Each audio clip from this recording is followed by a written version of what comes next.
Good afternoon. I'm Joe King, the city manager in Danville. We have Mayor Saunders. This is a public meeting that we've arranged at the request of Duke Energy. We simply want to introduce ourselves and turn the floor over to the company representatives. So the mayor is going to greet you and introduce the council members who are present here. Thank you, Mr. King. Good afternoon. Thank you all so much for coming out this afternoon to show your interest and concern about our city and about our region.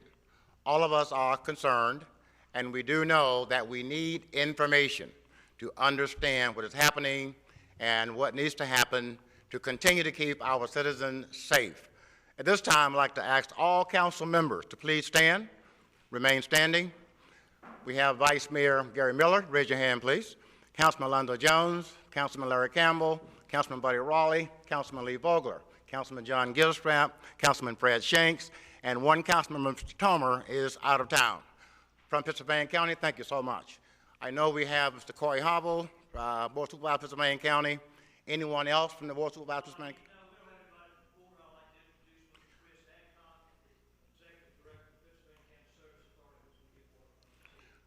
Great, and also Jim Davis is here from Emergency, Management as well. So thank you all for coming, and please listen very carefully.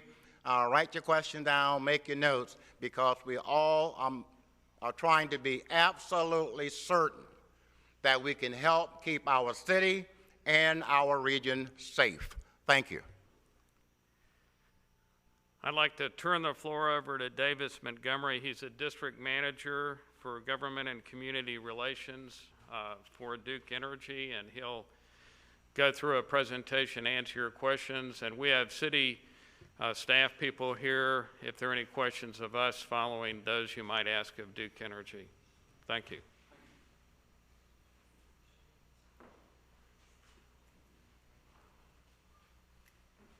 Thank you, Mr. King. Good afternoon. My name is Davis Montgomery, District Manager for Duke Energy.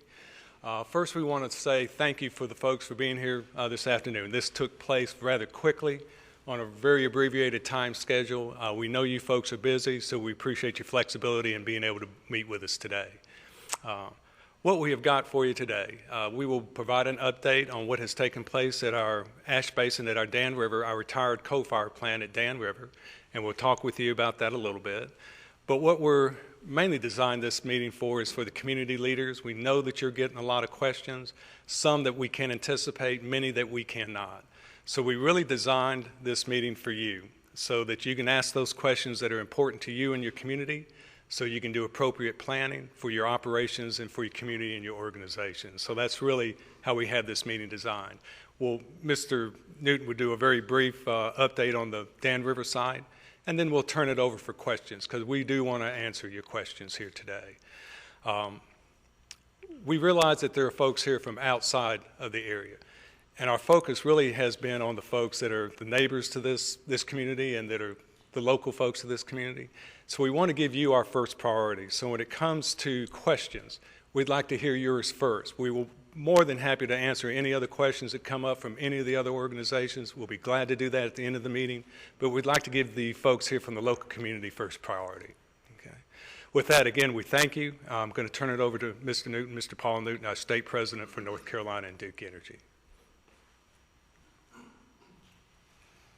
Thank you, Davis. Thank you all for being here today and getting this update. I want to start with probably the most important statement I'll make today, and that is we apologize.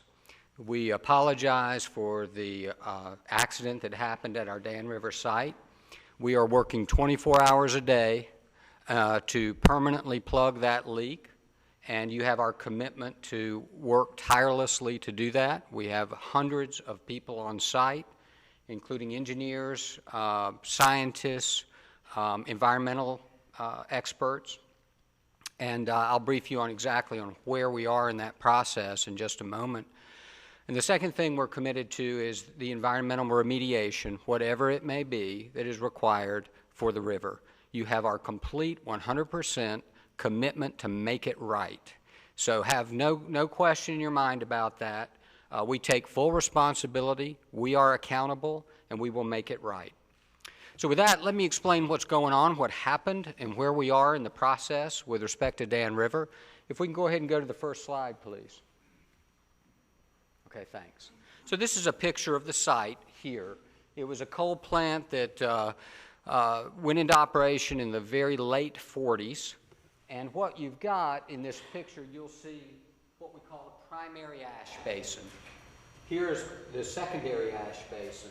And what we've got is we have a pipe that was underneath that primary ash basin that had a breach.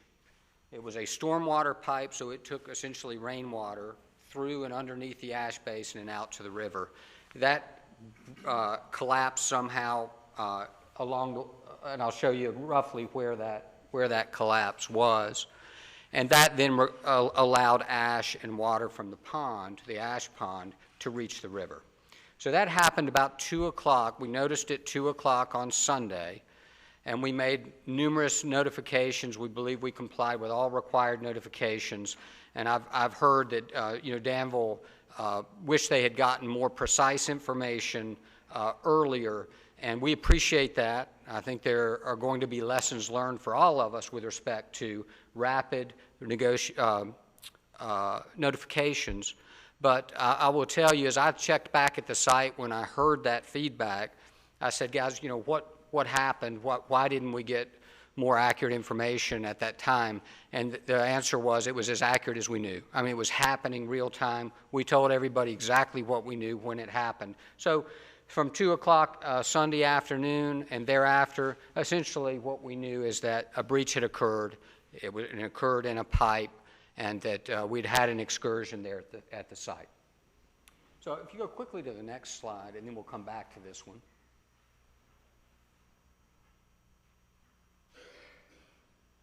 Okay, so here you'll see a picture of this 48-inch stormwater pipe, which we have since found out was about 2/3 corrugated steel and about 1/3, and this is approximate, 1/3 concrete.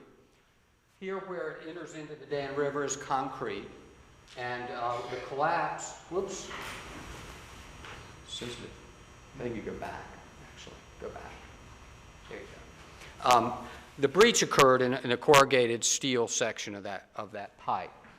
And so I've been at the site since Monday, and one of the things I've learned is that as much as we wanted it to stop yesterday, life's not that simple.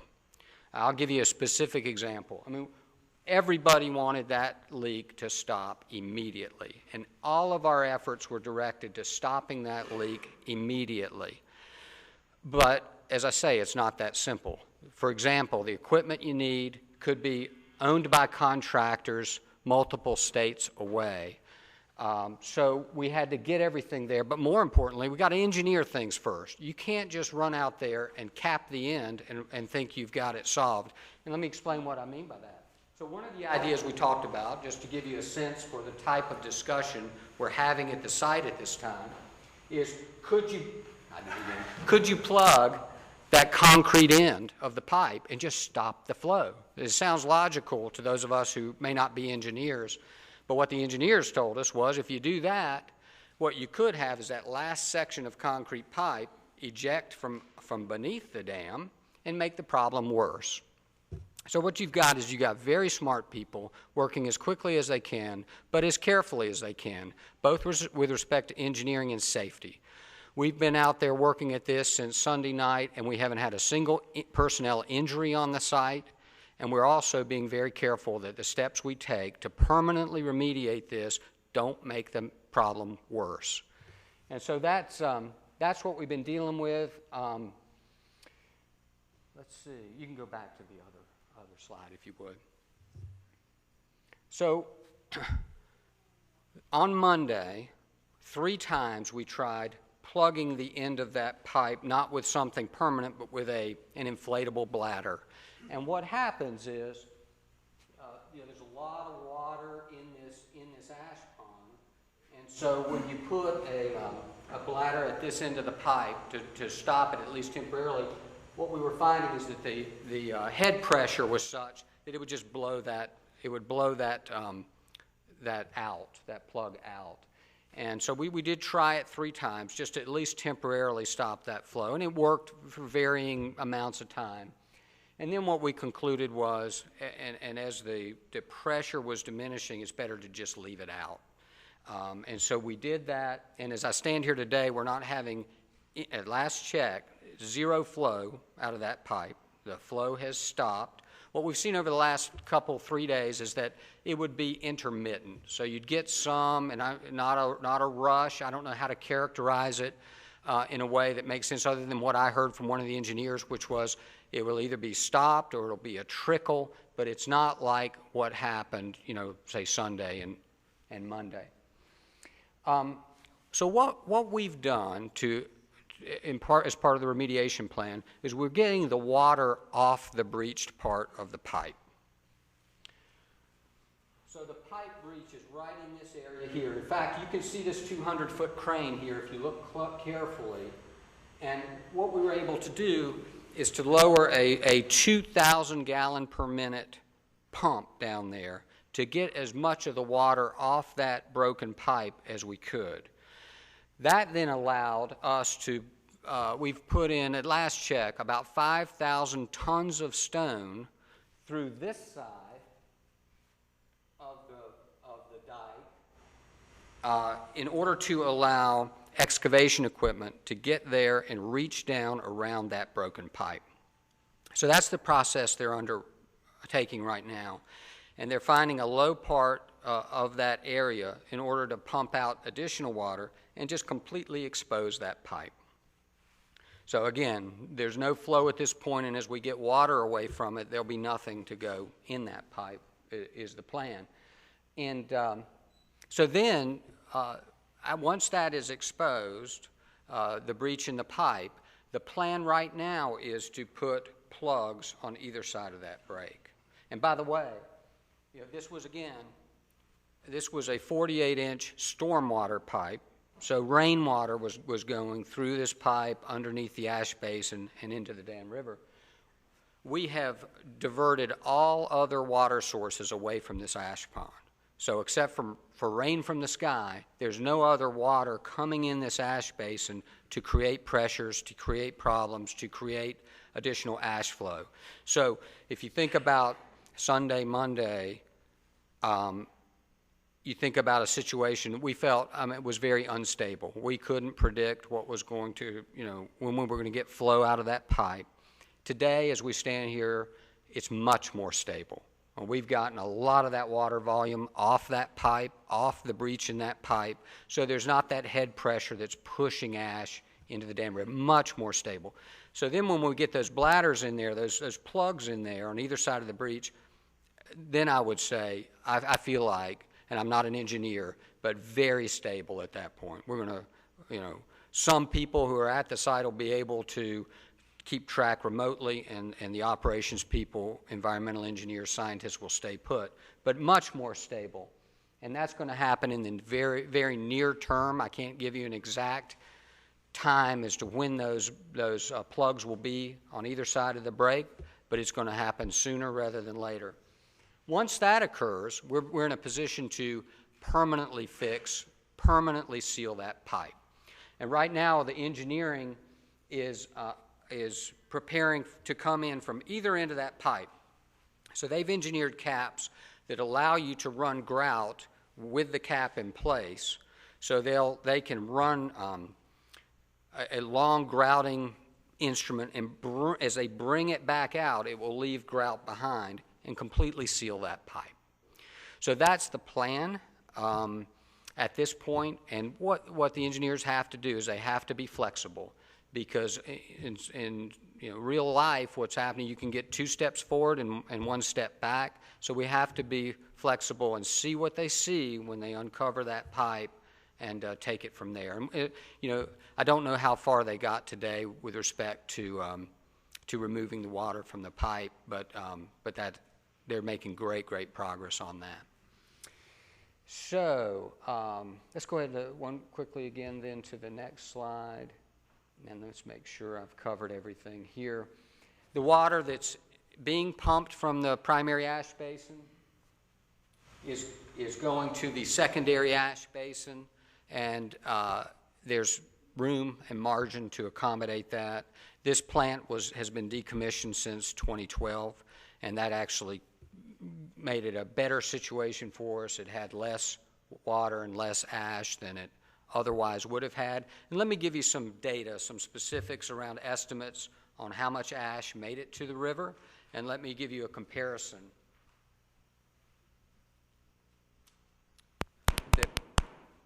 that may give you a point of reference.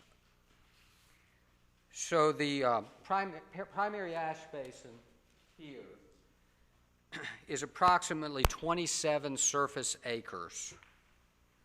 It holds approximately 992,000 tons of ash. The release, this is an initial estimate, the release was 60 to 100,000 cubic yards of ash, which translates to 50,000 to 82,000 tons of ash. That would be a volume that would fill 20 to 32 Olympic-sized swimming pools, to give you some sense of that. And we estimate that between 24 and 27 million gallons of water were released into the river. So let me give you a comparison. For those of us in our industry, we think to 2008, we think about the TVA dam breach, where their dam actually breached. It wasn't a drainage pipe that broke. It was a dam breach. And in that situation, they spilled 5.4 million cubic yards of ash, 5.4 million cubic yards. Here we're talking about 60 to 100,000 cubic yards, 5.4 million to 60 to 100,000. For those in the industry, that makes a difference. That helps understand the magnitude of this. This is still a serious accident in our view. It is a game changer for our company with respect to how to manage effectively ash ponds. So we are going to be taking a very quick, very serious look at all our ash ponds, not only today's state of the ash pond, but with respect to the mitigation long-term for ash ponds. There are norms out there in the industry that have been used so far. We're going to look at those, but we're going to look at them differently than we did before this incident on Sunday.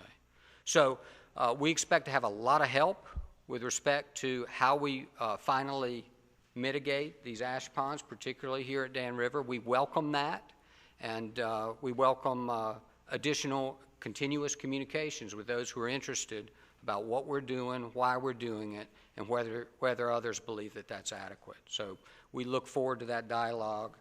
And I would just mention to you that North Carolina DENR is on site. The U.S. EPA is on site. They've been there continuously, 24 hours a day. U.S. Fish and Wildlife are on site. And so I think while I would say the first headline was that there's no more leakage coming out of that pipe. To the extent there may be a little that could happen. I'm not going to say it's plugged. It's not plugged yet, but there is no leakage as we stand here today. The other thing I would provide you as a headline is that the water is safe, that the testing that's been done by Duke and others has shown that drinking water is perfectly safe, and that the water before the filtration system here in Danville also meets clean water standards. You don't have to believe me about that. There are others that are monitoring and testing, and I say that's true today. We're doing testing approximately. We're getting test results back approximately every 4 to 6 hours. So it's going to continue, and that information is going to flow. In fact, we have a compilation of websites from us and from governmental agencies where you can go out and see yourself everywhere exactly we're testing and sampling the water and what those results were and will be, because that's going to be ongoing for some time. So let me give you some more specifics around that. We're sampling for 17 metals. I'll tell you the one metal that I understand is higher than what would be expected would be copper. That's a naturally occurring metal, so it doesn't It doesn't violate a clean water standard, but it makes you ask the question why and to give that some attention. But everything else is within clean water standards. I will even mention to you, there was a news article today where a Duke University professor went out and sampled in 3 locations at the spill site, 1 mile away and 20 miles away, and the report was that in all cases, they said the water is safe. So I'm not asking you to believe Duke Energy's results. You can believe them. I'm not asking you to do that. There are independent sampling. There's independent sampling going on by governmental agencies and others to corroborate what I'm telling you today. So I'm pleased to say that the water is safe to drink. The city of Danville, we've been in constant communication with their water director and others. I don't know if Barry's here today, but I'm sure he'd be happy to talk with you about what he has been seeing here in Danville. So we're pleased. We're upset about the fact that we have to be here and that this event happened, but we are relieved that the water is safe and pleased to report that to you. So with that, unless you two think I missed anything, I will open the floor for questions. Yes, sir. Standard of industry, corrugated pipe or concrete line pipe? Okay, so the question is, does the corrugated pipe meet the standards for the industry? As far as we can tell right now, that corrugated pipe was put in place in about 1960. So as you know, standards have changed significantly, and I can't tell you today what the standards were at that time. It doesn't meet our standards. How did you not know what was in there? What kind of pipe? It came out you didn't know what kind of pipe was in there until you dug down the pipe. That's right, because it was covered by the ash pond. So nobody in the company knew at all? I can't answer that. As far as I know, we learned it as we inspected the pipe, what was corrugated and what was cement. The dam, the ash, you put all the ash, what's left in the secondary, what's the guarantee that dam, copper dam won't fail? We're going to relook at that and make sure?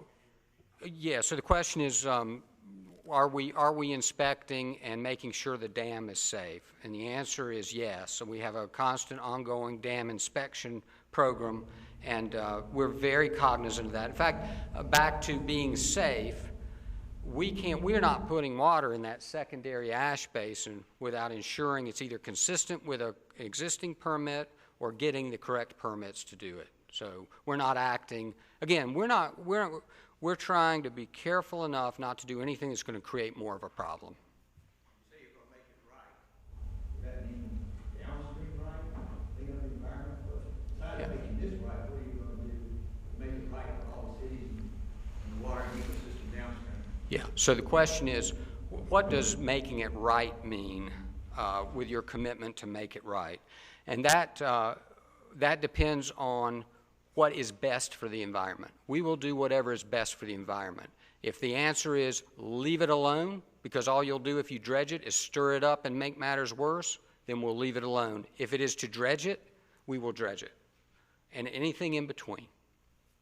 As you stated, our water department director and our city manager and our local media has done a superb job in keeping our citizens involved. Okay. What is it that you can inform our citizens who are calling us? Just recently at a council meeting, we had a citizen coming for us to talk about this matter. Is there a website? What can our citizens, can you give them a website that they can follow this? We certainly can. That's a great question. So the question is, how can citizens stay informed real time about everything, the best information we've got about what's going on sort of real time? And Davis Montgomery will send to whomever you please a compilation of websites that are being updated really as we speak that'll show water sampling, testing as it comes in, and other information. So we'll get you that. Yes, sir. I want to say something first, and then I have a question. You know, honestly, I'm mad as hell about this whole thing. I mean, I don't know any other way to put it, and I'm still confused about how you cannot know the material of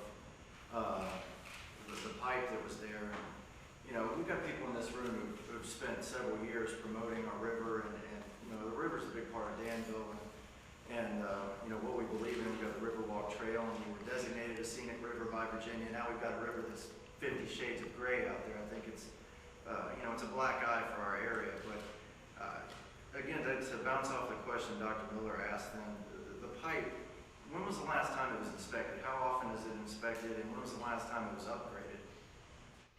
Yeah, I'm not aware. Oh, so the question was, well, first, an expression of frustration, and second, when was the last time the pipe was inspected?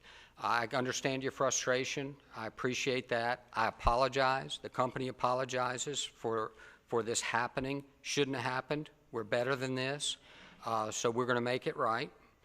But I do understand your frustration.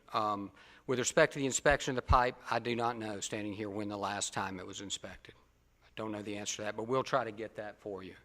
And so the facility was built in the 1940s, is that? That's right. Correct?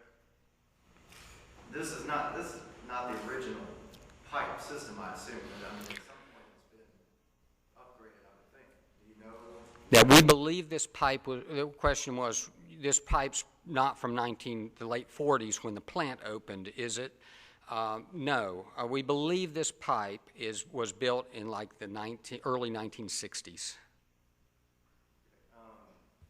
so this was decommissioned in 2012, and I read in our town magazine, the Rockingham County, that from a year and a half ago that you all had planned to level the site at some point, and is that correct? And what was the timeline, and what is the timeline for getting this plant? I assume it's been decommissioned, it's going to be taken down. It is. It is. The plant itself, if we can go back, the question was, when are you going to level this building and, you know, really remediate the site and just, you know, smooth up the site? This building here is the old power plant, the old coal plant, and it is being demolished right now. I mean, it's not demolished. They're preparing for that. D.H. Griffin is on site to do that work. And then, of course, the ash ponds themselves are going to be remediated as well for a long-term solution. We're not in that phase yet, but we're certainly, we're planning for that. No final decision has been made, and I suspect that these events will influence that to make sure it's done to a gold standard. And not that it wouldn't have been anyway, but this will certainly affect our thinking about the long-term remediation of those ash ponds. Okay? Yes, sir. Buddy Raleigh, Danville City Council. Okay. A lot of the questions I wanted to ask and answer. A couple of things. First, thank you for coming. You're welcome. Thank you for your apology. Thank you for stepping up and letting us know that you're going to take care of this situation. As you know, our region, over the last 10 years, has lost thousands of jobs. We're reinventing ourselves. We're spending our citizens' hard-earned money to let people know that our number one asset in this region is our river. Mm-hmm. And this could be a huge setback for us. We're banking a lot of bucks and a lot of jobs on that river. Mm-hmm. And I will hold you accountable for what you say today. I appreciate you coming and saying what you're saying, but we're going to hold you accountable. This river and this ecosystem, recreation is on it. As I said, we're spending millions of dollars of our taxpayers' dollars to make it attractive again and to draw new jobs into this area so they can have a good living for them and their families. So Right. we hope that as all this settles down, that we can count on you to make sure that this ecosystem and our river will be clean. You have Duke Energy's commitment to make it right. Yes, sir. Or yes. Okay.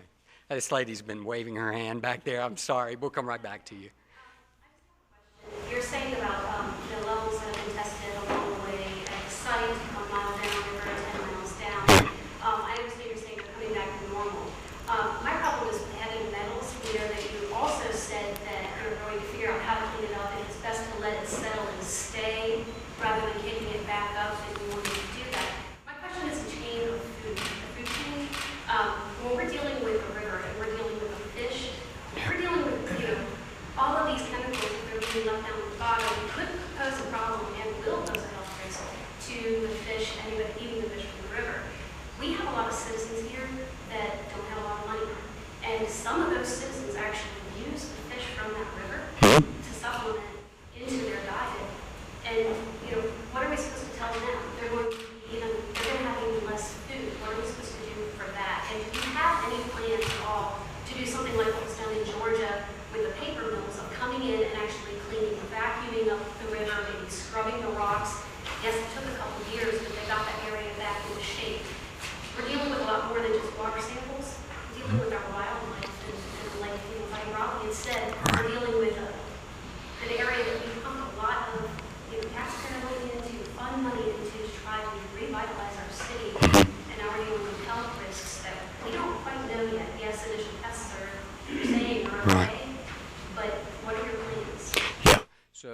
question is, what will the long-term remediation need to be and what will it look like?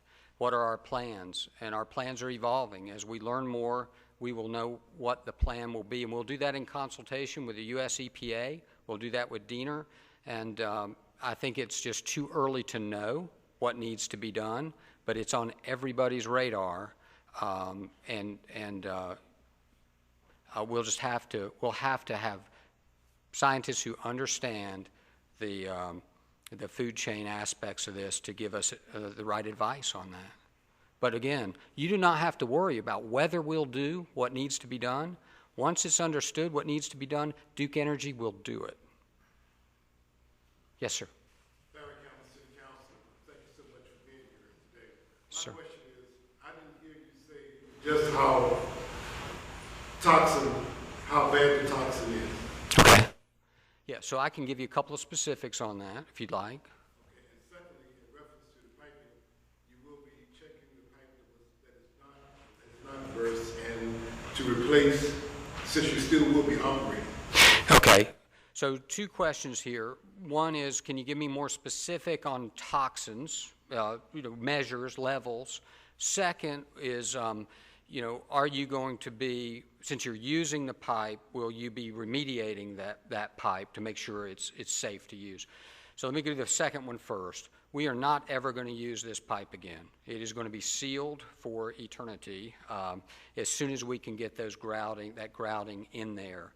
There's a second pipe. It's a 36-inch pipe that's concrete that is also runs under this ash pond, and the engineers have used cameras. They're looking at that, and they're evaluating what to do with that pipe and whether that needs further remediation.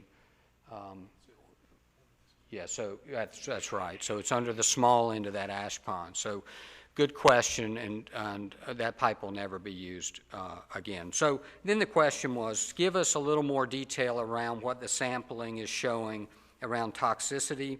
Again, sampling for 17 metals, at least 7 locations. Duke is sampling. Others may be sampling multiple other locations. I'll give you a specific example. The highest arsenic reading we got was 35.3 parts per billion unfiltered.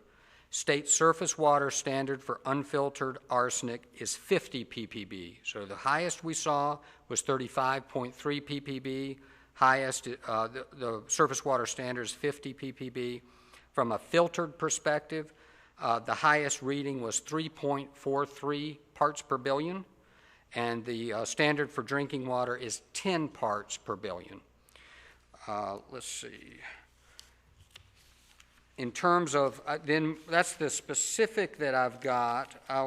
Let's see if I've got any others, other than to say that in every respect, except I mentioned the copper issue that's slightly elevated for copper. In fact, interestingly, when it comes to copper, the surface water standard is lower than the drinking water standard. You say, why is that? It's because people have copper pipes in their homes. So the drinking water standard for copper is actually higher than the surface water standard.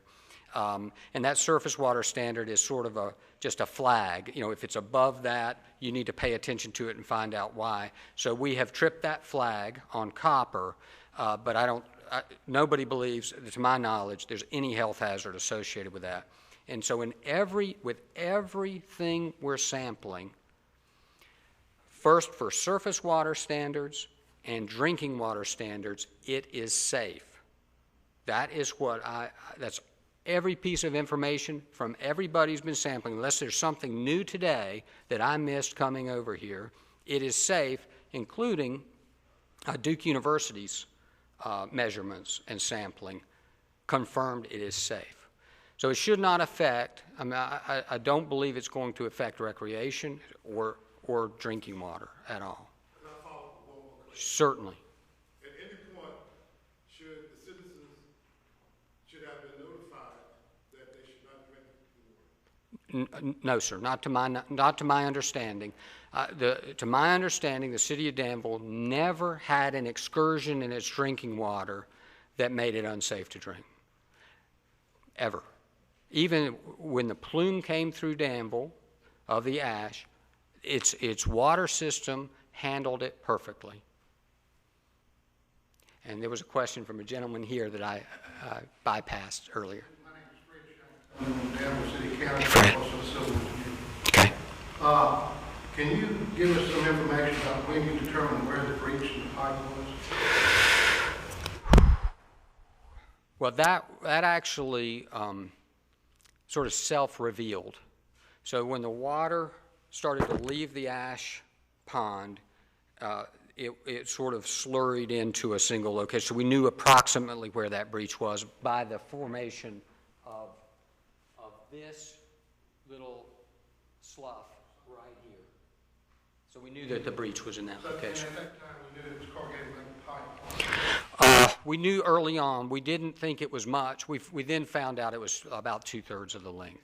As-built drawings that showed it was corrugated metal pipe. It was installed in 1960. I would think we do. I've never seen them.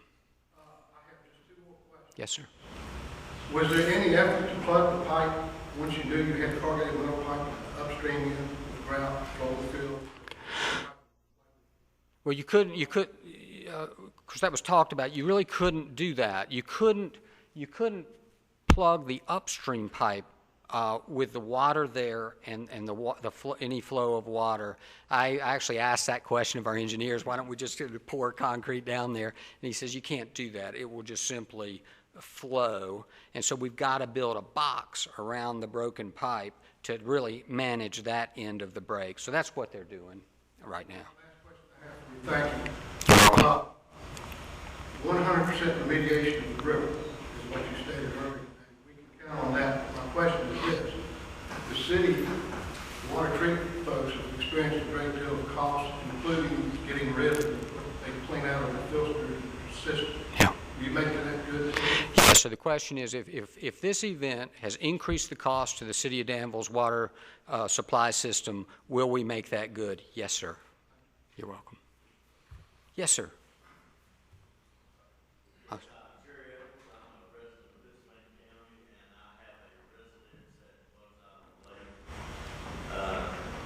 I haven't been mentioned yet, but this stuff don't stop in Danville, it continues. Like acid is already shut off that pumping thing in the Virginia Beach had it shut off. And naturally, I know stuff ain't got that far yet, but I'm just looking at your other picture there, and my concern is why was an ash pond put over top of a pipe that run into the river?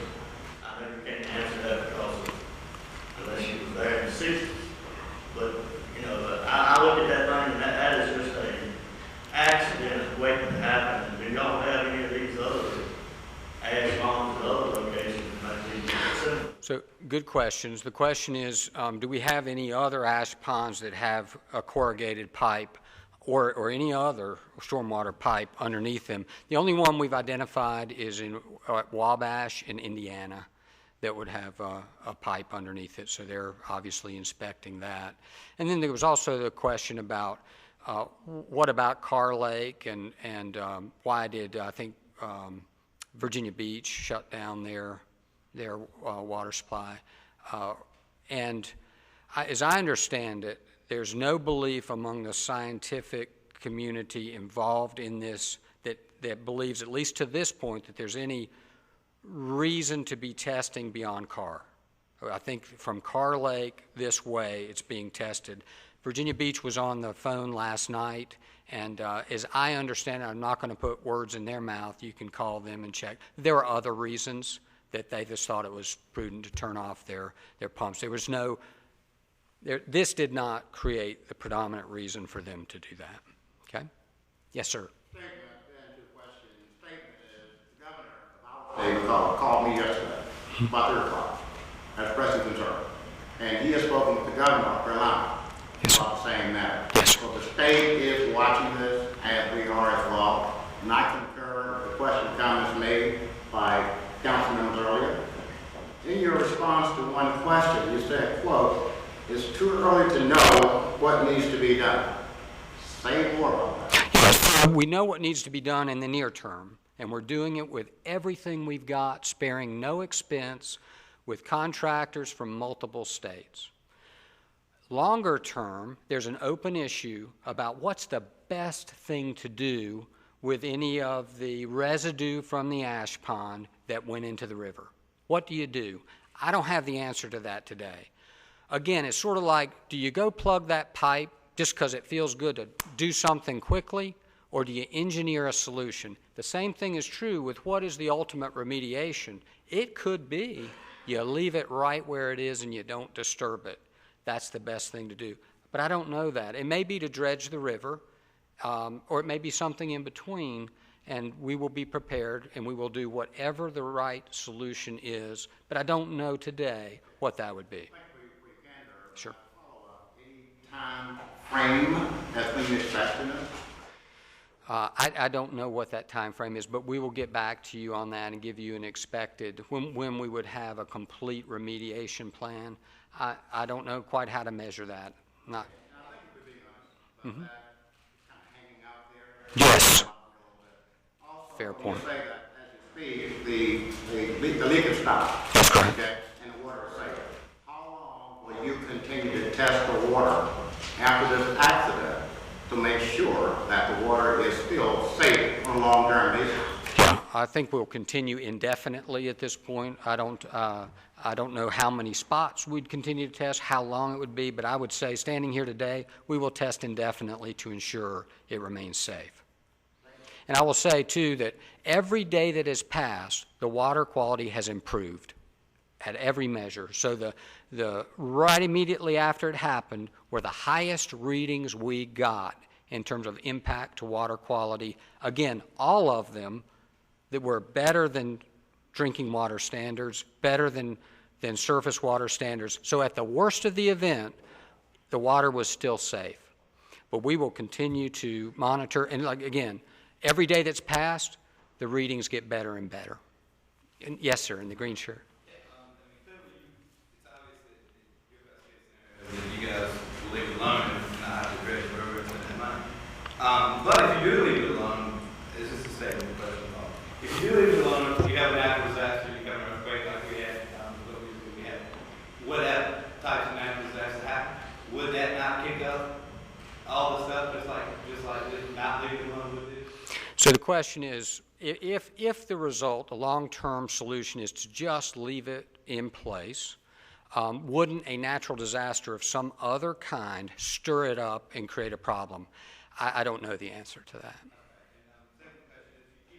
17 particular things you guys have tested for, obviously we know your ash pond have a lot more toxins than 17 different things. But did you list all 17 verbatim without any fluff? So I don't have all 17 in front of me. We can get you that. In fact, it's on the website. These websites that we're going to give you will... Oh, yeah. So the question... We'd be happy to. So the question is, can we list everything we're testing for? The answer is yes. And we've got websites that will show you not only everything we're testing for, but exactly where we're testing for it. I had written some things down last night, and I'll give you these, but these are... okay. Well, yeah.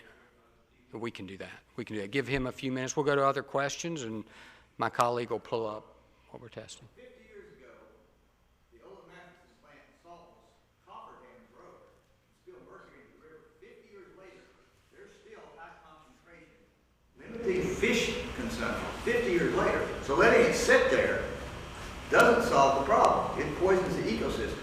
50 years later, the ecosystem in South Holston River, in southwest Virginia, is still poisoned. Okay.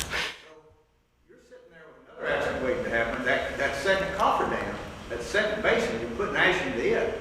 What are you going to do to keep that from breaking 10 years from now and causing the same scenario? I mean, I'm one of these people that paddle down the Dan River at 101 degrees heat with Mr. Vogler, Mr. Harville, and others to make a scenic river. So I'm upset about this too. Right. So I think the question is, if this ash pond's in this condition 10 years from now, what assurance do you have that it won't create a problem in the river? The answer is that will not look like that 10 years from now. That will be remediated 10 years from now. It'll be remediated much sooner than that. So I can assure you that second ash pond will not be there in its current state. Okay, so the question is, won't the heavy metals associated with this be in place 10 years from now? That presumes that that's the correct answer for leaving it in state. And I can't debate with you. I'm not a scientist. I can't sit here today and debate with you whether that will be the outcome, whether it will remain in place, whether that's the best solution. We got a lot of smart minds and a lot of experts that are going to be looking very hard at that. So all I can say to you is whatever the best solution is for the river, Duke Energy will do that. I can't tell you what that is today. Okay. Yes, sir. My name is Scott Brooks. Not everyone gets their drinking water from the city supply, from Virginia County supply. Some people get their drinking water from wells that tap into the groundwater. So I have two questions associated with that. One, how can someone who's a local resident or somebody in the community who's worried about their personal well water, do you have a program in place to help them test their water? And secondly, do you have a long-term plan for any environmental impact of this river getting into the groundwater and poisoning the water? Yeah, I have not heard of any issue with respect to groundwater, well water contamination as a result of this event. We'll take it under advisement. If there's a risk there, we'll address that risk. I'm not aware that there is any. Well, there are a lot of people who have houses that are near the river, maybe even right next to the river, who have a well. Okay. So they have well water, they're drinking well water that may be contaminated from the river going into the groundwater, which every aqua program in the world has transition between rivers and well water and groundwater. Yeah. So there should be some program in place for anyone who doesn't have city water, Virginia County water, who wants to have their water tested. That's good. If you guys could facilitate that. That's a good idea. That's good. So the question is, if somebody's got a well, draws well water nearby the river, and they're concerned about the quality of their well water, will we go test that for them? And I'll say the answer is yes. We'll be happy to do that. I'm not aware of any vulnerability there, but we'll do that. Yes, sir. In 2009, the EPA fined Duke Power, and they inspected the dam at that site, and they listed everything that was wrong with that dam. And I think the pipe might have been included. The dam was eroding. Right here it says Duke Energy lobbied to delay coal ash safety policy that could have prevented dam river spill. Did y'all make those improvements to that dam the EPA told you to? Yeah, I'm not aware of that history. I'm aware that as far as I know, well, that dam is secure, it's safe, it's not a vulnerable. And it showed it sagging where roots were, the trees had been. Okay. It showed ground holes in the dam. It mentioned the pipe back in 2009. Yeah. Could y'all bring that report now? Yeah. Well, we'll just have to get back to you. I'm not as familiar with that issue. Do you know mine? I know that we did do inspections. We did do inspections on all of our dams after the state agencies took a look at following the TVA. Oh, that's right. They looked at all the sites around the state, and we followed up with some of the things that were identified in some of those preliminary inspections that the state did in terms of animal burrows and sloughing and issues and remediate the dams to meet the issues that were identified in those preliminary inspections. You said it was easy to get this listed, and you got two people that you're trying to get it, and you still haven't gotten it, so. Well, they're trying to pull up and give them a break. They're on their cell phones. Well, I just sent it to Mr. Mark. oh, okay, we got it. Yeah, you want to hand it up here, and I'll read off all the metals we're. Well, what we've got is a list of the websites where all that information is. Oh no, I need the metals. Okay, they misunderstood the question. They're getting it. Yes, ma'am. Yes, you told us several times that you really have no information on the long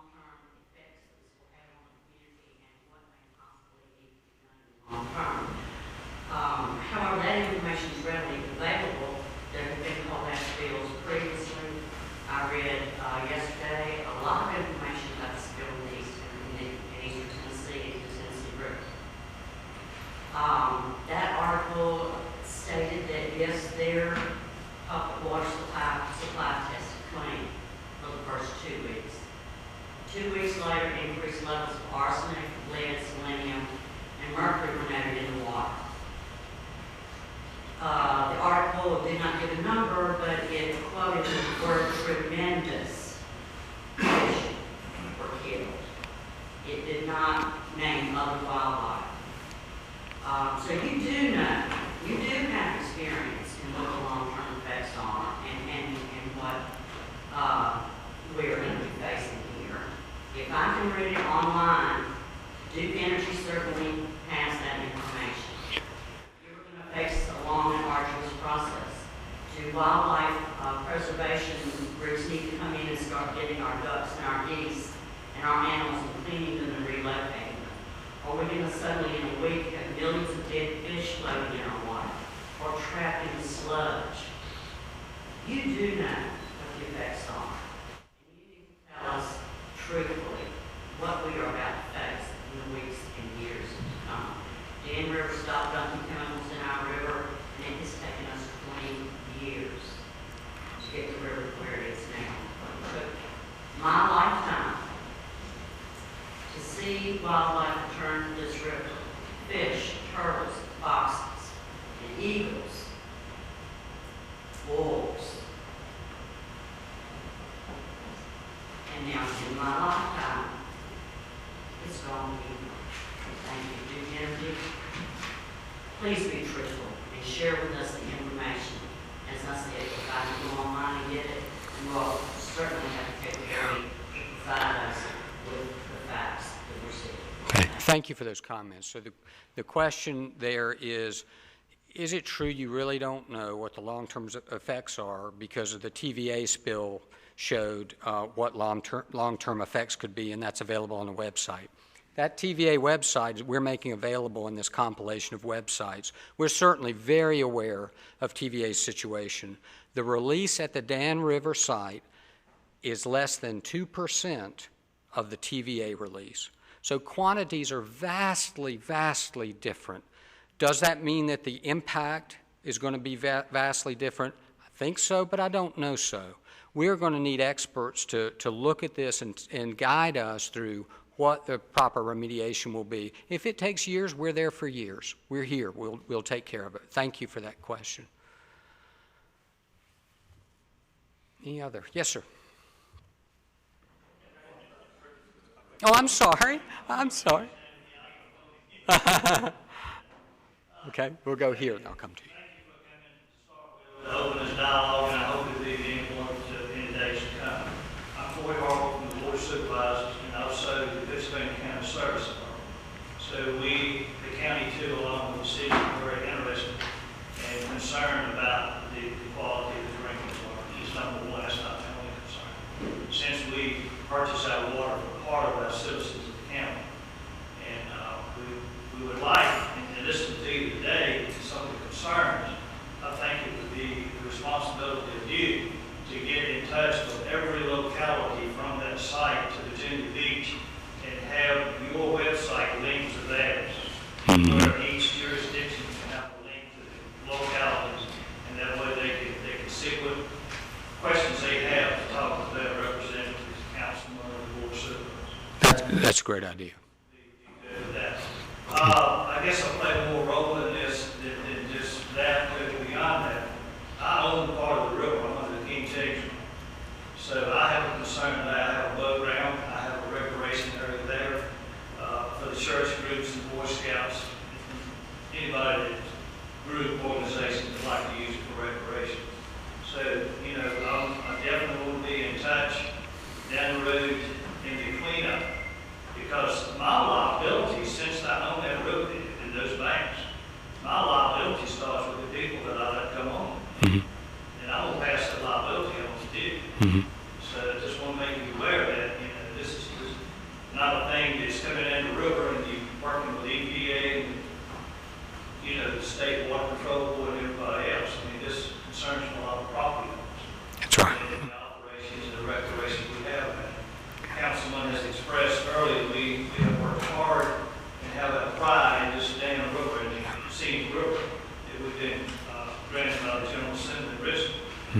we have a lot here that is building, as Councilman Raleigh said earlier, that we have pride in. And we've got, although this is a disaster, that things happen, and what we got to do is build on this, be educated, and do better, and not let it happen again.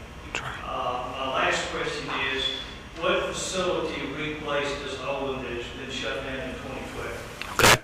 So let's start with the last one. Go ahead. No, I was just going to point out this. You can see. Right over there is a natural gas burning combined cycle unit. Do you have anything in that that is discharging in that river? Not to my knowledge. We got cooling towers. These are the conduits that, it's kind of taking the water off to the river and just returning it back into the atmosphere. No. But I don't know that. So everything is efficient.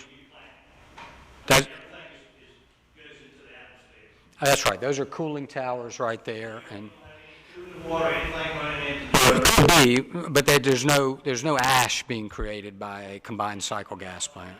ash is one thing, but, you know, lids and others from that plant, that's my concern. Okay. What is? We need to look at what, from that new facility, if any water is being discharged into that river. And monitor to make sure something else is going to happen. This is the old way.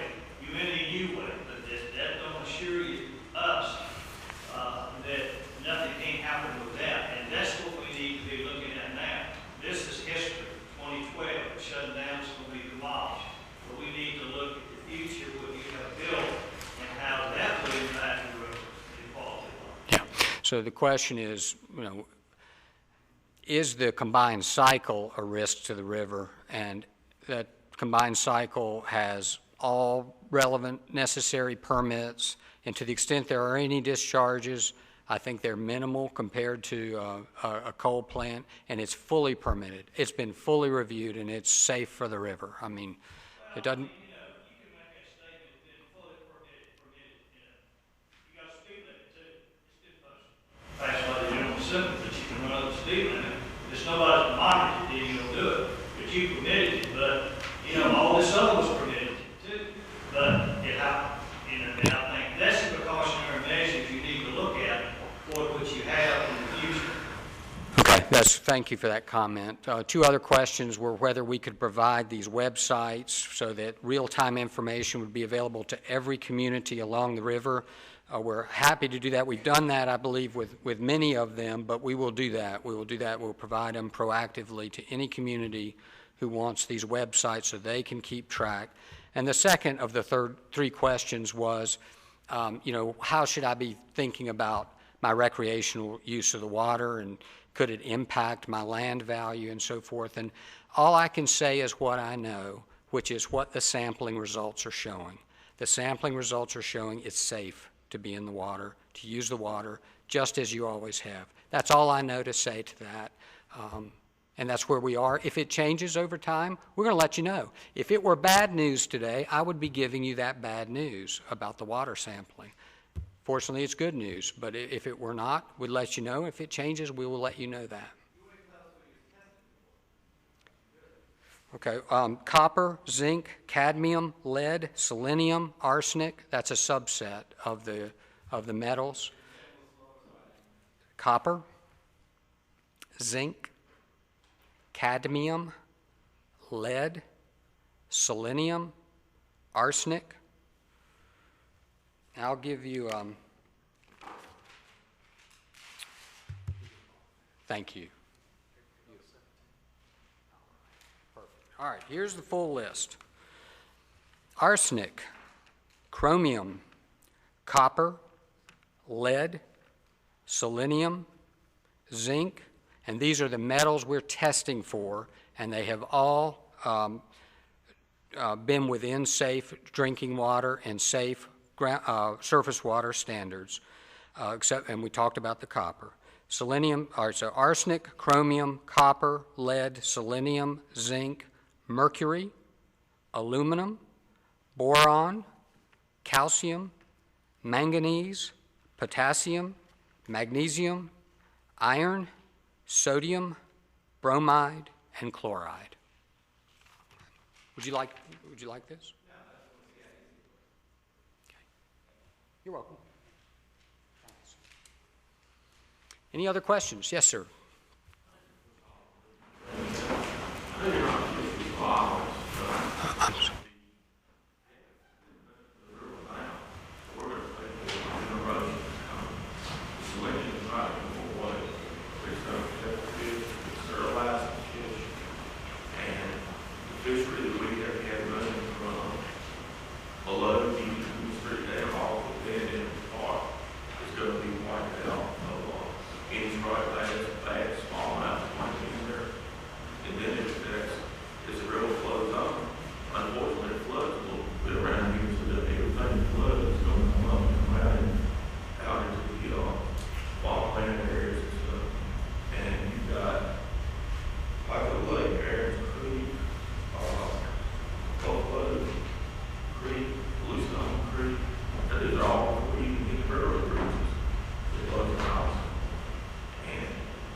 selenium ash dumped into the river. It's going to affect Danville. It's going to affect South Boston. It could potentially wipe out Florida, because they depend on the tourism industry, and Southfield, and Henderson, North Carolina. Lake Hill is on the tourism. So somebody's going to have to be able to say, okay, the selenium levels are going to wipe out. It might not be this year, it might be 3 or 4 years down the line. Okay. So they don't come to the cities. Cities lose their business. And the next thing you know, Blake's just sitting there like you. So the concern is around selenium and the impact of selenium on the fishing, recreation, and trade.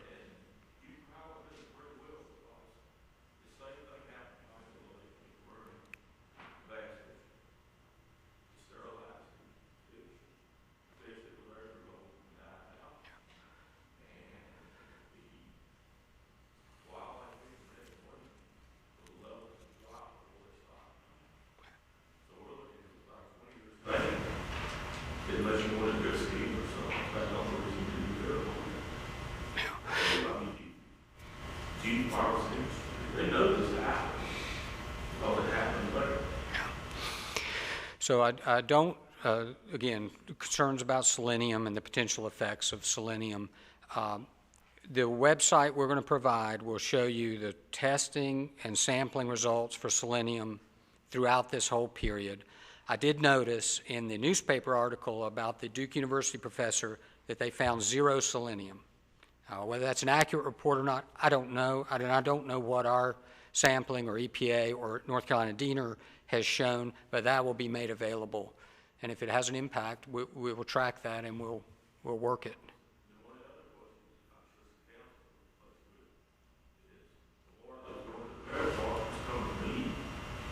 So now, when these industries come in here, and the recruiters are talking to them, that's one of the things that's going to come up. Where's the water coming from? Where they had that trouble spill at? So somebody's going to be out there sure these industries that they're going to be safe. Yeah, so the question is whether it could adversely impact economic development. And as I said earlier, at the worst of our readings, which was right after this incident, it's still within safe water standards, and it's declined ever since. And so I do a lot of work in economic development. I do not believe, personally, this will adversely impact economic development, nor should it. So I don't think it should be an issue. That's my personal opinion. But like I said, all I can give you is what the actual sampling results are, and we'll take it from there.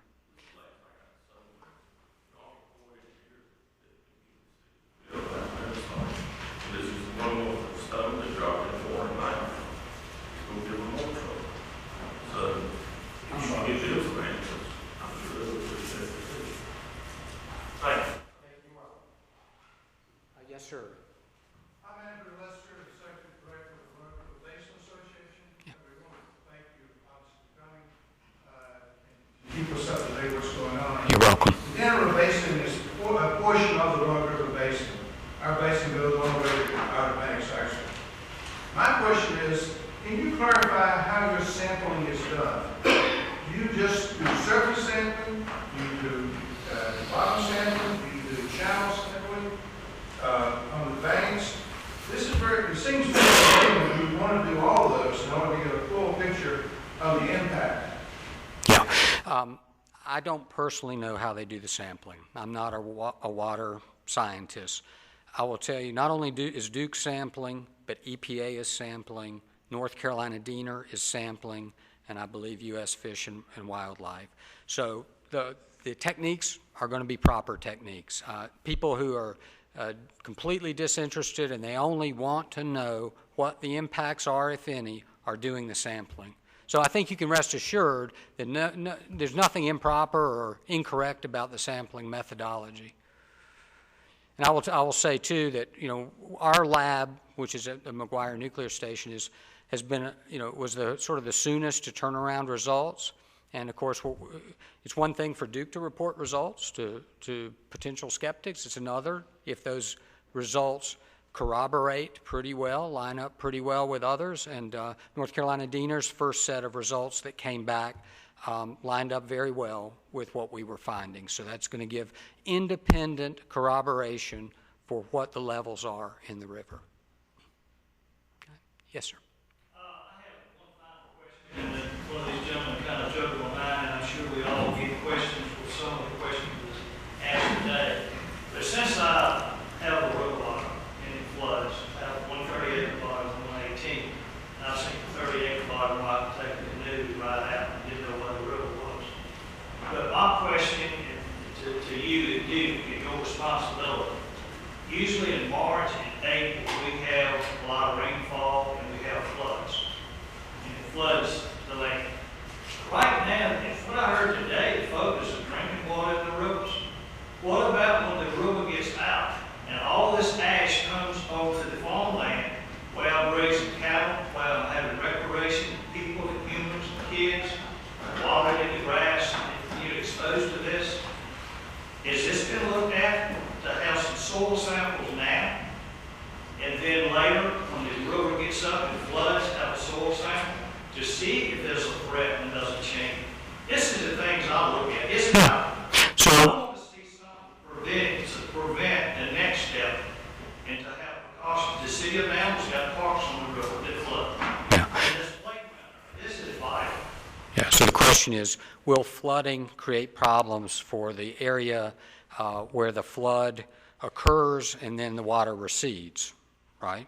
I don't know the answer to that, but we'll certainly check into that. It'll be a part of how we think through this thing. Good question. Yes, sir. What year was the pond actually built and constructed? I am not certain of that. I don't remember. I don't know what year the pond was built. I suspect what happened is that it expanded over time. So it was built potentially in 1947, 49, when the plant first started operation, and I suspect it expanded over time. I would assume that Duke Power was updated that part over the years. Why at some point would you know that you have a pipe running under that pond? That doesn't seem to make a lot of sense. You would not know that you have a pipe running under that pond for that many years for that potential discharge into the road. No, I'm sorry. I was unclear. Knew the pipe was there. They didn't know it was corrugated steel. And it was a 48-inch stormwater pipe that took stormwater out of the area. So they knew it existed. They didn't know it was about to breach, and they didn't know that it was 2/3 corrugated steel instead of concrete, reinforced concrete. Liability that you had, this doesn't make sense to me why you wouldn't have explored what that pipe was made of and look at it and determine the potential for it to collapse. It's running right under that pond. I hear you. I said I wasn't going to answer it, boy, but he just sparked my mind. Like you say, boy, we can talk before you find out. It's a good job. But the modern technology, do you have any X-ray units to send through these pipes? We got a gas company that comes through Pennsylvania County. And you know what they do? They have cameras that run from one end to the other. And they show the weak spots and they mark them. They go in and dig them out and replace them. It's like the big energy would be in that type of technology that you would know what was there and when it deteriorated. Yeah, well, and they're using cameras now for the remediation. Great point. They apparently not. You're welcome. Any other questions? Yes, sir. Hey, John. We've heard a lot of history. How about giving us a timeline for the future? Are we going to have more chances to ask you questions? Are you going to have more press conferences? Are you going to have more meetings with council? Exactly what? And then ask your second question. You said you're going to do exactly what the experts tell you to do. Define experts and who employs them. So we'll be happy to have as much dialogue as you'd like as we travel down this road. So you can count on further communication, and feel free at any time to ask us to come update you. We'll be happy to do that. And we're going to be updating you real time. In terms of we'll do what the experts say. I think we need to let EPA, North Carolina DENR, weigh in. I think that other authorities may weigh in with respect to remediation plans. And standing here today, I'm just not familiar enough with that regulatory hierarchy to tell you who the final voice is, but I think it'll be a thoughtful discussion of experts that will come to a conclusion that's a consensus conclusion of what Duke Energy needs to do, and we'll do it. Yeah. One question. Yes, sir. I want to get clear understanding. So what you're telling us today is that you have finished your cleanup efforts, or was there any cleanup efforts? I'm sorry, would you repeat that? Okay, so we've seen some pictures of some things. Was there a cleanup effort at all? Are you saying the testing of the waters, everything is straight? Yes, so what? Yeah. So we're on parallel paths. The first one path is stop the leak, secure that site, permanently plug that pipe. The other path is what's the remediation plan? And so we're thinking about that. We've started the analysis of that. We're working with federal agencies and state agencies on that. But it's in parallel, but it comes it's essentially a little later. I mean, one thing we're doing right now is, to the extent there's any small amount of flow that may come out of that pipe as we're excavating around the broken part of pipe, the pipe, you could envision that it might send a little water out. We've got a catch basin to try to get that so it never hits the river. But so that's a remediation with a small r. Remediation with a large R is going to be a consensus collaborative effort with the authorities to determine the proper plan going forward. That takes a little longer than just getting it stopped. All right. Yeah. My name is Mike Hughes. I'm with Duke Energy, and Paul referenced a list of websites where we can get other information. It's my fault we don't have handouts for you today, but I have a sign-up sheet. If you want to just put give your name, just put your email address. We'll email that to you this afternoon. It's a list of 7 independent websites, well, 6 independent and 1 Duke Energy website that you can go to for whatever information or questions that you have. It includes the EPA, TVA, other websites. So if anybody's interested in that, I'll shoot up here for you. I have one question. Okay, one more question. So Duke can guarantee me and my mother has had bypass surgery, 2 heart stents, and 1 this summer, that when she drinks the Danville water, that there will not be any, this is a guarantee, that there will not be any buildup of potassium, which is bad for your heart if you have too much. You're going to guarantee me, as an asthmatic, if I go in the river right now, it will not bother me? The sludge-looking stuff that's on the edges of the river, can you guarantee me right now it would not hurt any of us now and in the future? That water is 100% okay to drink, 100% okay to get in. I can guarantee that from the sampling that's been done to date, that it is safe before and after it hits the water system in Danville, the filtration system. And I actually spent the night here Tuesday night, and I drank the tap water myself. It tasted great. Ma'am, I can tell you that the sampling shows it's perfectly safe. I drank the water myself. I'm not concerned about the safety of the drinking water in Danville, Virginia. I'm sorry, say that again.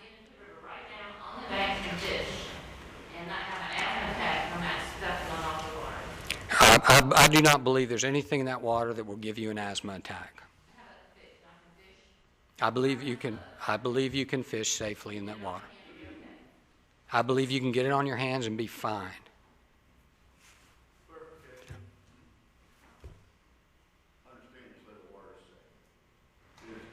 Is there any change in the quality of the water before the spill and after the spill? Yeah, so we had a spot, all within the safe water drinking standards, but we did have a spike when the event first occurred, and it has subsided every day since. So it's, the changes that are occurring are to the good. But we'll continue to sample, and if that changes, we'll let you know. We're going to ask the Duke officials to stay, but it sounds like there are a number of questions about the drinking water and the safety of the drinking water. And Barry, would you mind coming up and answering any questions people here or the media might have about the safety of Danville's drinking water? Any questions at all about that? Was samples taken Sunday? Questions about the samples and when they were taken, and I'll let Barry Dunkley, he's our Director of Water and Wastewater Treatment and an expert on water, and has worked for the city for a number of years before that with the State Health Department, and he can explain how we test water, how frequently and for what substances, what we're doing right now, and what we'll do until this incident is over. First off, no, we did not take any samples on Monday night. We were, when the slug came through Sunday night about 11 o'clock. Our operators were very, very busy at that time, and we didn't collect any samples. Later on Tuesday, we did collect samples, and we've collected some samples since then, and we'll continue to collect samples. I guess it's several things that I can assure you the water is safe to drink. Several things come to mind. One is that the way we picked up the coal ash, that one of the first indicators that we had was the turbidity of the water, which is a measure of the particulate matter in the water.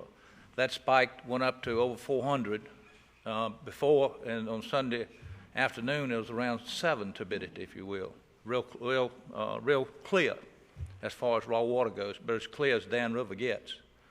And so with that particulate matter, we had to adjust our treatment process and to get it out. And we followed the turbidity, and we followed some other things too. But turbidity, with the particulate matter, we took it out. Our filters had 0.01, 0.02, 0.05 turbidity. They worked great. So that was one thing. Second thing that we looked at was pH of the water, which is very, very quick and simple to run. The pH never changed. The coal ash usually is considered to be acidic, and we were thinking that the pH would drop when we hit the slug coming through, but it didn't. That assured us that the pH didn't drop, that the particulate matter retained the metals on it. So that meant that we were taking all the metals out with the filtration process and the treatment processes that we have in place. We also discussed, called the Virginia Department of Health Office of Drinking Water. We work closely with them. They have sampled our water. EPA was there yesterday. They sampled our water. And they even going to test it. These tests will be for some additional parameters beyond the heavy metals, which we don't think are there. But anyway, the only way you know that they're not there is to test for them. So they're testing for that, and it'll be some time before we get those results back. You just don't get these overnight. So it'll probably be the first of next week at the earliest before we get those results back. Bear in mind, a lot of these analysis takes quite some time to run when you're doing the GC mass spec type of testing and so forth. And they have to test to the low levels, which is what we generally have to do. It takes a while and takes sophisticated equipment to do it. Some of the local labs around don't even have that equipment. Let me just interject. The reference to testing are drawing samples that are sent to laboratories for testing. The water treatment plant constantly monitors the water before it goes into the system, and so they're keeping track of any contaminants constantly. The reference to testing is actually taking a test sample and sending it off to a laboratory. And if you go tour the water treatment plants, you'll see like any other municipal water treatment plant, there are settling basins of sand and other materials that trap these particulate material.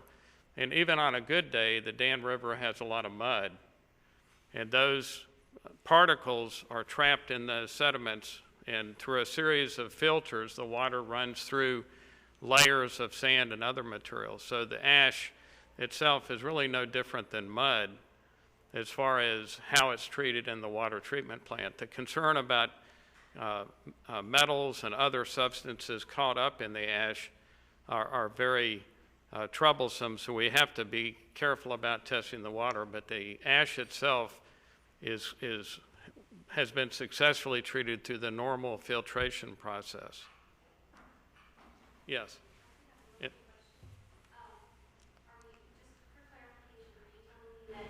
did not test and take samples until Tuesday. Is that what you were saying? Before Barry answers that, understand the water is monitored constantly, and we have equipment that tells us if the water is contaminated. Right. Right.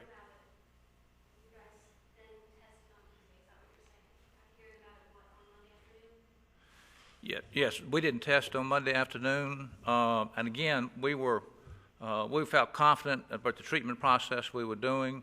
As Mr. King says, we do a lot of testing at the water plant, but we can't do heavy metals testing. We have to send those off to a private laboratory. We do thousands of tests at the water plant in terms of a lot of different things. We have continuous turbidity monitoring equipment, pH monitoring equipment. We do bacteriological samples, but we can't do the heavy metals and some other tests.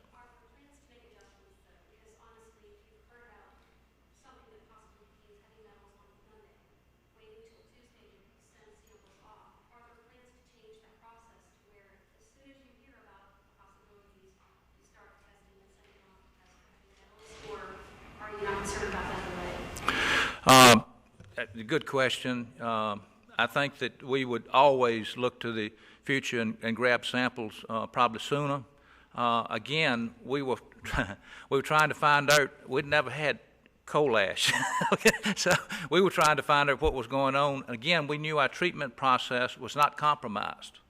We were taking it out, and we were sure that the metals that were in with the ash was still in the ash. So if we removed the particulate matter, we were removing the metals. So we had no concern, but yes, in hindsight and looking back, yes, the best way to prove that is to pull a sample. And so you're right, it's no question that something like this happened again, we'd immediately pull a sample. We wouldn't wait a day to do that. But again, we were confident we were treating it. And our operators did just a great job. My hat's off to them, but I didn't do anything they did at all.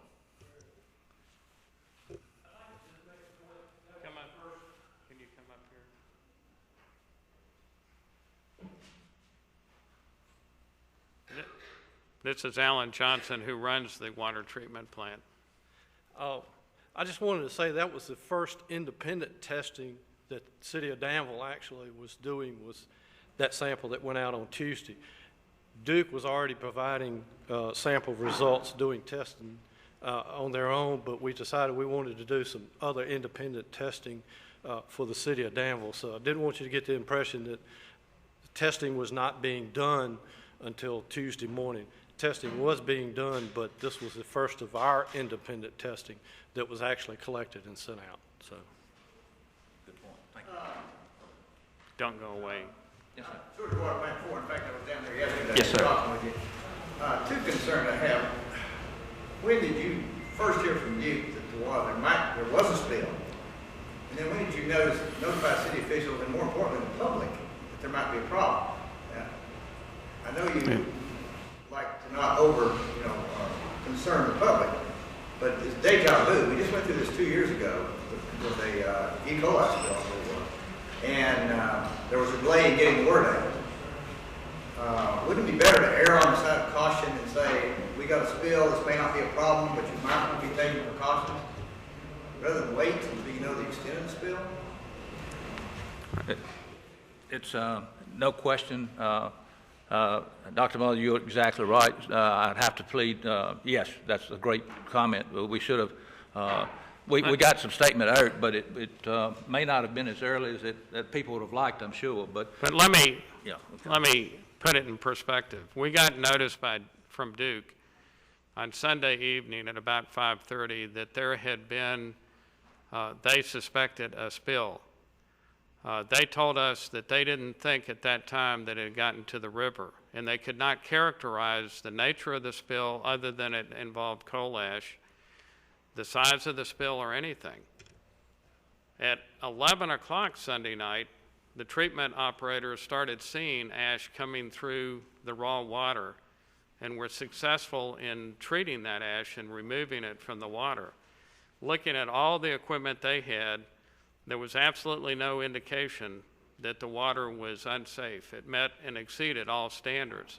It wasn't until Monday that we got enough information to understand the extent of the ash spill into the river. So you have to use your judgment. If we get that kind of information on Sunday evening, we have no reason to believe it's had any impact on the water, or potentially could have. We need a point in time where it's not just a very preliminary statement from a company like Duke Power, but something more substantive. And I think the minute we realized that there was a danger, potential danger, even though we could verify that the water we were delivering was pure, we not only issued one media release, but we've had a steady stream of media releases since then. Yeah. I learned something yesterday. I was rather surprised about we have 2 days water supply in our holding tank. What happens? I thought we had a contingency plan. I guess I just missed it because I was here 2 years ago on the council. I thought we had a plan. What if it goes past 2 days? I mean, look at West Virginia. They're a month out, and they still have drinking water problems. What is our plan if there is a massive spill and we can't drink the water? There's some disaster. What happens after day 2? That's a good question, Dr. Miller. That question was also asked of us by Duke Energy, as a matter of fact. And the answer would be, if you couldn't drink the water, we'd immediately truck water in, get bottled water. We'd have stations set up. There are probably several stations set up for watering points within the city to get bottled water and potable water out of tanker trucks. We'd also have to serve the county residents, invite them in. They would be part of this. And of course, we even serve some water in Caswell County, North Carolina. And then it would be a much larger task, if you will, in doing that. And as you saw in the West Virginia incident, that's not a good scenario because they couldn't get enough bottled water, couldn't get enough trucked water in, and the people still didn't have enough water in those cases. So the answer is, yeah, we'd truck water in and get bottled water, but if we had to go very long, it's going to be real frustrating on the customers and citizens of the area. So we need a plan, man, 1, 2, 3, 4, to have the resources available. Right. It could happen here. Right. It very possibly could happen, and we need to have one thing that may happen too, that we could treat the water and use it for sanitary purposes, as far as the flushing the toilets and things like that. If you just got to supply it for drinking and you can hold off on washing, things like that, certainly be inconvenient, but we probably could still put water into the system. We'd have to flush it out and clean the system then after that event occurred, but we could still use the water for, quote, bathroom uses and things like that, so you wouldn't have to deal with that. Finally, thanks for what you all do. I've seen the guys work down there. They do a yeoman's job, so we appreciate it day after day, not only then in emergency. Thank you. One thing I mentioned about the water plant, I've already mentioned this to Duke Energy, but so that other people will know, one of the things we're concerned about is the residue left at our water plant that had the coal ash in it. We'll have to test that, and it's possible that we can't take it to our wastewater plant because it then gets in our biosolids, which we land apply. And of course, we'll look to Duke for that, and they said they'd take care of it. If we can't discharge it, then we'd have to work with them for a disposal alternative or something of that nature. But that's something we'll start doing right away because it's pretty much past us now. And so we're back to normal in terms of the background turbidity and things like that in the river. So all of that's been passed now.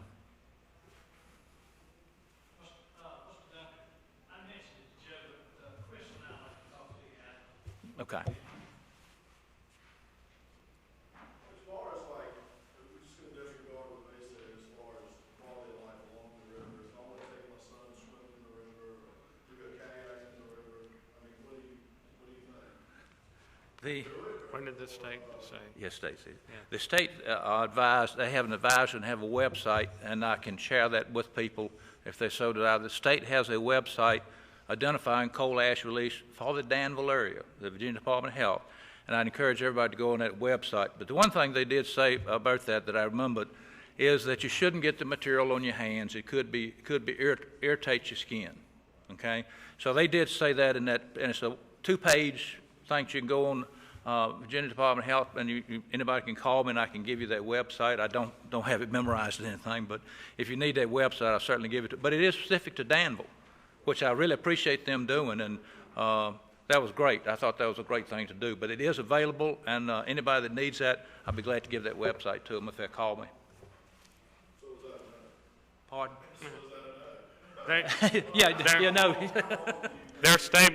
Their statement was released yesterday afternoon at 4 o'clock, and as of that time, they said they had not adequately tested the water, the shore, and they recommended that you minimize your contact with the water and the riverbank until they had a chance to thoroughly test it.